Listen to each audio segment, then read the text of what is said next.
அஸ்ஸலாமு அலைக்கும். இன்னைக்கு சஹருக்கு பார்த்தீங்கன்னா, இன்னைக்கும் சஹருக்கு இடியப்பம் தான் வழக்கம் போல. ஆனா, அதுக்கு தொட்டுக்கிறதுக்கு தக்காளி ஆணம் காய்ச்சிருந்தோம். எங்கள் ஊர் ட்ரெடிஷ்னல் படி தக்காளி ஆணம்னு சொல்லுவாங்க. பட் அதில் முட்டை இருக்கும். நம்ம எப்படி வேணாலும் சொல்லலாம். இதுக்கு தேவையான பொருள் என்னென்னு பார்த்துடலாமா? இதுக்கு 2 பெரிய சைஸ் வெங்காயம் கட் பண்ணி வச்சுருக்கேன். அப்புறம் 4 தக்காளி கட் பண்ணி வச்சுருக்கேன். ஒரு கைக்கொத்து கருவேப்பிலை. அப்புறம் ஒரு தேங்காய் அரைச்சி கட்டியான பால் தனியாக எடுத்து வச்சுட்டு, தண்ணி பால் நம்மளுக்கு எவ்வளோ குழம்பு தேவையோ அந்த அளவுக்கு தண்ணி பால் எடுத்து வச்சுருக்கேன்.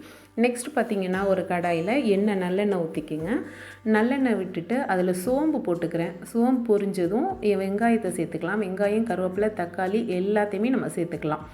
எல்லாத்தையும் சேர்த்துட்டு பார்த்திங்கன்னா, என்னடா கொட்டிருச்சேன்னு பார்க்கக்கூடாது. அப்படி இப்படின்னு தான் ஆகும். சரியா? இப்போது இதை நல்லா கொஞ்சம் வதக்கிட்டு இது கூடவே ஒரு பச்சை மிளகா போட்டுக்கோங்க.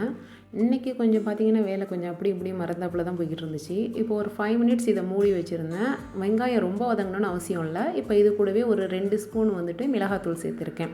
மிளகாத்தூள் சேர்த்து ஒரு 5 நிமிஷம் நல்லா மூடி போட்டு வேக விட்டுருங்க. அவ்வளோதான். 5 நிமிஷம் கழித்து திறந்து பார்த்திங்கன்னா நல்லா எண்ணெய் பிரிஞ்சு நல்லா வந்திருக்கும். இந்த ஸ்டேஜில் பார்த்திங்கன்னா நான் ஜீரக சோம்பு தூள் சேர்த்துக்கிறேன். இது எங்கள் ஊரில் அரைக்கக்கூடிய கறி குழம்புக்கு யூஸ் பண்ணுற தூள். இந்த தூள் நான் ஒரு 3 டேபிள் ஸ்பூன் சேர்த்துருக்கேன். இந்த தூளோட வீடியோ நான் அடுத்த நெக்ஸ்ட்டு ஷார்ட்ஸில் நான் கொடுக்குறேன்.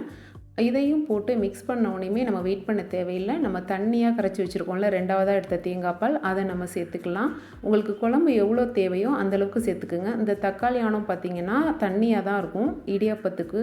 இப்போது இதை ஒரு மூடி போட்டு ஒரு 10-15 நிமிஷம் நல்லா வேக விட்டுருங்க. இடையில திறக்க வேணாம், வெங்கனா கொதி வாட வரும். இது நல்லா கொதி புகை வந்ததுக்கப்புறமா திறந்து பார்த்திங்கன்னா நல்லாவே வெந்திருக்கும். இப்போ பார்த்திங்கன்னா தக்காளி ஆணம் ரெடி ஆயிடுச்சு. அவ்வளோதான். இப்போ ஆஃப் பண்ண போகிற ஸ்டேஜ். ஆனால் ஆஃப் பண்ணலை. அடுப்பை சிம்மில் வச்சுட்டு நம்ம ஃபஸ்ட்டு கட்டியான பால் எடுத்து வச்சுருந்தோம்ல, தேங்காய் பால், அதை மிக்ஸ் பண்ணிக்கலாம். இன்றைக்கி என்னென்னே தெரில, கீழே மேலேயும் தான் எல்லாம் ஊற்றிக்கிட்டு இருந்துச்சு.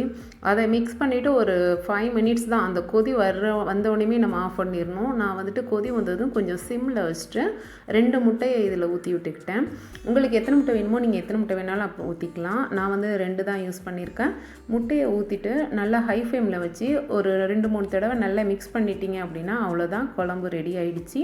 கண்டிப்பாக இதை ட்ரை பண்ணி பாருங்கள். மெயினாக இடியாப்பத்தோடு ட்ரை பண்ணி பாருங்கள். எப்படி இருந்துச்சுன்னு கமெண்ட்டில் சொல்லுங்கள்.